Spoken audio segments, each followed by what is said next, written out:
की ज्या पत्रकार परिषदेच्या अनुषंगानं काँग्रेस पक्षानं जी ट्विट आम्ही जे केलं त्यामध्ये पत्रकार प्रश्न विचारतात आहे आणि एक ज्यांच्यावर गुंडागर्दीचे अनेक आरोप आहे, एक लोकप्रतिनिधीच्या ऐवजी गुंड म्हणून त्यांचं व्यक्तिमत्व महाराष्ट्राच्या पुढे आलेलं आहे, अशा प्रवृत्तीची एक ओळख असणारा, एक परसेप्शन असणारा, एक कीर्ती त्यांची असणारा, अपकीर्ती असणारा जो व्यक्ती आहे तो पत्रकारांना एकेरीमध्ये चुप्प बसवत आहे आणि अशा वेळेस ज्या उपमुख्यमंत्री आहे एक शब्द देखील बोलत नाहीत। त्यामुळे यामध्ये मूळ मुद्दा जो आहे हा त्यांच्या वर्तनाचा आहे। जर उपमुख्यमंत्री पदावरची व्यक्ती जर पत्रकारांचे प्रश्न घेत नाही आणि उपमुख्यमंत्री पदावरील व्यक्ती एक आमदाराला ज्यांच्या प्रतिमेच्या अनुषंगाने आधीच सांगितलं त्यांच्याकरवी पत्रकारांना चूप बसवतात, हे लोकशाहीला आणि एकंदरीत समाज जीवनाला अशोभनीय आहे। अशा वेळेस हाताची घडी तोंडावर बोट ठेवणं म्हणजे चूप बसणं आणि तशी भूमिका ही त्यांनी त्या ठिकाणी निभावल्याच्या अनुषंगानं गुंगी गुडिया हा शब्दप्रयोग त्या ठिकाणी केलेला आहे। गुंगी गुडिया ही शिवी आहे का? गुंगी गुडिया हा अपशब्द आहे का? गुंगी गुडिया हा काही अनपार्लमेंटरी विषय आहे का? नाही, हे एक वर्णन आहे आणि ते वर्णन जसं तो शब्द आहे अगदी तशाच स्वरूपामध्ये हा उपमुख्यमंत्री यांच्यावर तो अत्यंत व्यवस्थित पद्धतीने बसलाय। ते अनेक विषयावर बोलत नाहीत। 24 तारखेला 5 वाजल्या, संध्याकाळी 5 पासून ज्या बैठका चालू झाल्या त्या 11 वाजेपर्यंत, दुसऱ्या दिवशी सकाळी 7 वाजल्यापासून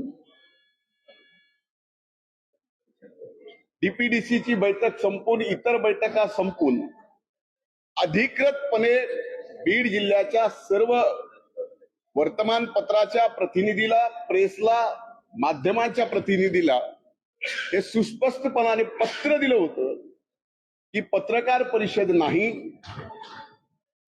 तर बैठकीमध्ये एकूण जे कामकाज झालं त्याचं निवेदन आदरणीय सुनेत्रा वहिनी साहेब या ठिकाणी करतील आणि ते निवेदन वहिनी करत असताना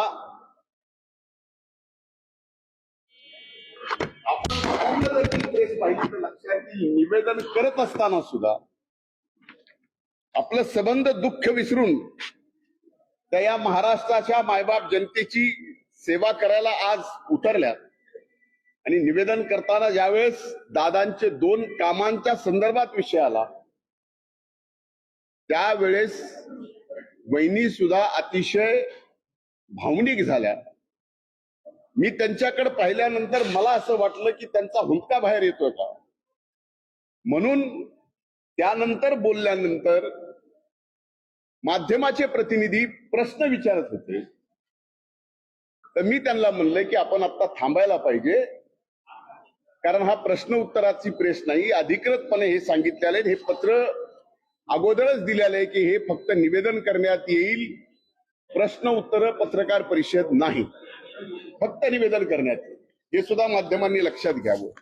आणि म्हणून या ठिकाणी मी स्वतः प्रेसला म्हणलं की आपण लक्षात घ्या, पहिल्यांदा पालकमंत्री म्हणून आल्यात,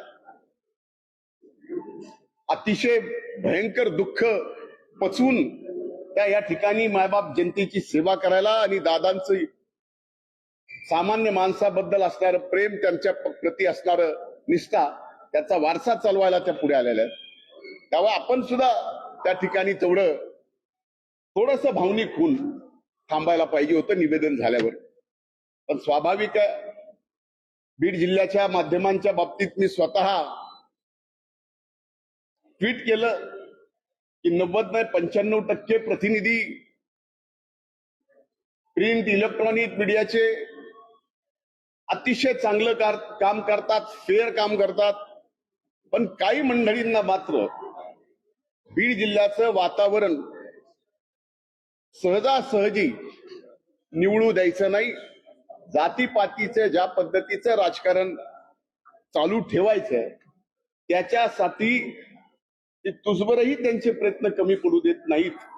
हे मी गेली 4 दिवस माझ्याच बाबतीत माध्यमांवर एकदा हे एकदा ते, आता चमत्काराचा विषय झाला, ते जर भाषण तुम्ही पूर्ण ऐकलं असेल तर तो चमत्कार माझ्या तब्येतीच्या बाबतीत होता, राजकारणाच्या बाबतीत नव्हता।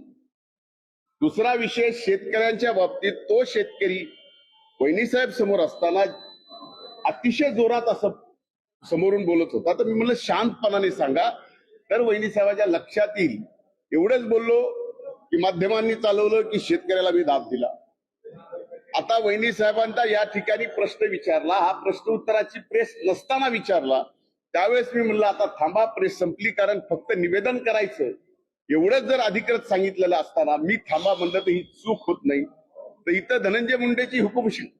अरे मी 2.5 वर्ष झालं एक ब्र शब्द ना माध्यमांवर बोलतोय ना तुमच्या समोर येतोय. तुम्ही किती मागं लागलात तरी मी बोलत नाही.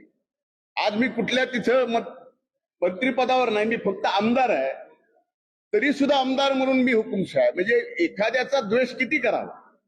म्हणजे काँग्रेस ज्या पद्धतीने द्वेष वहिनी साहेबांवर करते आणि बीड जिल्ह्यातले ठराविक काही जण ज्या पद्धतीने माझा द्वेष करतात, हे खरंच लोकशाहीमध्ये आम्ही मायबाप जनतेला आपलं मायबाप म्हणून जी काही सेवा करत आलो, माझ्यासारख्या व्यक्तीने 35 वर्ष टाचा घासला, तो त्यावेळेस आम्ही इथं